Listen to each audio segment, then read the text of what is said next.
Corona ভাইরাসের নাম আমরা সবাই জানি। 2 বছরেরও বেশি সময় স্তব্ধ করে দিয়েছিল পুরো বিশ্বকে। সম্প্রতি আলোচনায় এসেছে হান্টা ভাইরাসের নাম।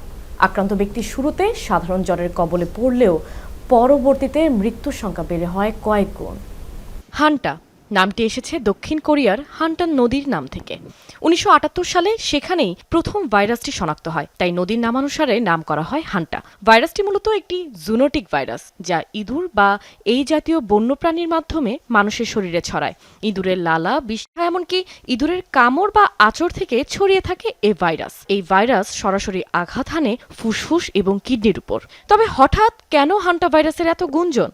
গেল 1 এপ্রিল আর্জেন্টিনার উশুয়াইয়া থেকে 28টি দেশের প্রায় 150 জন যাত্রী নিয়ে যাত্রা শুরু করে বিলাসবহুল জাহাজ এমভি হন্ডিয়াস। গন্তব্য ব্রিটিশ শাসিত দক্ষিণ জর্জিয়া অঞ্চল। ভ্রমণের মাঝেই হান্টা ভাইরাসে আক্রান্ত হয়ে মারা যান 3 জন। একটি আনন্দ ভ্রমণ হঠাৎ মৃত্যুপুরীতে রূপ নিলে এটি আন্তর্জাতিক গণমাধ্যমে শিরোনামে আসে। সাধারণত হান্টা ভাইরাস ইঁদুরের মাধ্যমে ছড়ালেও দক্ষিণ আফ্রিকার স্বাস্থ্য মন্ত্রণালয় নিশ্চিত করেছে যে ওই জাহাজে পাওয়া গেছে ভাইরাসের এন্ডিস স্ট্রেইন, অর্থাৎ এটি মানুষের শরীর থেকে মানুষের শরীরে ছড়ায়। অর্থাৎ আক্রান্ত ব্যক্তির সাথে ঘনিষ্ঠ ও অন্তরঙ্গ সম্পর্ক স্থাপনেই কেবল এই স্ট্রেইন ছড়ায়। তবে এর আদি উৎস কিন্তু ইঁদুরই। এই স্ট্রেইনটি মানুষের শরীরে hanta virus pulmonary syndrome HPS তৈরি করে। এটিতে জ্বর, গা ব্যথা, পেটের সমস্যা দেখা দেয়। অন্যদিকে এই ভাইরাসে আরেকটি রোগ সৃষ্টি করে, যার নাম haemorrhagic fever with renal syndrome HFRS। এটির রূপ ভয়াবহ, কেননা HFRS সরাসরি কিডনিকে আক্রমণ করে। পরবর্তীতে প্রেশার কমে যায়, ইন্টারনাল ব্লিডিং এর পাশাপাশি কিডনি নষ্ট হয়ে যায়। অ্যান্ডিস স্ট্রেইন আক্রান্ত রোগীদের মাঝে মৃত্যুহার 25% থেকে 40%, অর্থাৎ আক্রান্ত প্রতি 10 জনের মাঝে 3 থেকে 4 জনই মারা যেতে পারে। তবে প্রমোত্তরিতে ছড়িয়ে পড়া হান্টা ভাইরাসের ঘটনাকে মহামারীর সূচনা নয় বলে জানিয়েছে বিশ্ব স্বাস্থ্য সংস্থা। হান্টা ভাইরাস কতটা ভয়ঙ্কর হতে পারে তা এর পরিসংখ্যানে বোঝা যায়। আমেরিকায় এই ভ্যারিয়েন্টের মৃত্যুর হার 38 থেকে 50%। অন্যদিকে এশিয়া ও ইউরোপের ভ্যারিয়েন্টের মৃত্যুর হার 1 থেকে 15%।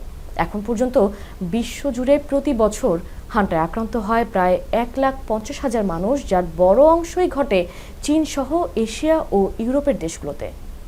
তবে বাংলাদেশে এখন পর্যন্ত কোনো হান্টা ভাইরাসের প্রাদুর্ভাবের খবর পাওয়া যায়নি।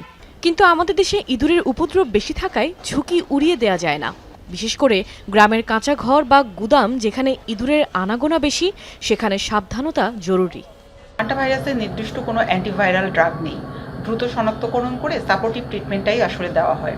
তো আমাদেরকে প্রতিরোধের জন্য যেটা করতে হবে, ঘরবাড়ি এবং আশপাশ পরিষ্কার রাখতে হবে, ইঁদুর নিয়ন্ত্রণে ব্যবস্থা নিতে হবে। ইঁদুরের মল বা ইউরিন পরিষ্কার করার সময় আমাদেরকে গ্লাভস বা মাস্ক ব্যবহার করতে হবে।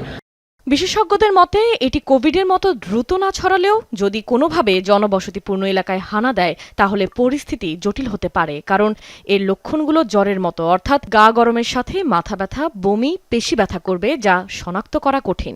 অনেক বছর ধরে গবেষণা চললেও চিকিৎসা বিজ্ঞানে এখনও কোনো সুনির্দিষ্ট প্রতিষেধক আবিষ্কার হয়নি। শুধুমাত্র ICU সাপোর্ট বা সাপোর্টিভ কেয়ারই প্রধান চিকিৎসা। তবে প্রতিষেধক না থাকলেও ভাইরাস থেকে বাঁচার উপায় আছে। ঘরবাড়ি ও কাজের জায়গায় ইঁদুর মুক্ত রাখতে হবে। পুরনো বা পরিত্যক্ত ঘর পরিষ্কারের সময় অবশ্যই মাস্ক এবং গ্লাভস ব্যবহার করতে হবে। ইঁদুরের বিষ্ঠা ঝাড়ু না দিয়ে আগে ব্লিচিং পাউডার বা জীবাণুনাশক মেশানো পানি দিয়ে ভিজিয়ে পরিষ্কার করার পরামর্শ চিকিৎসকদের।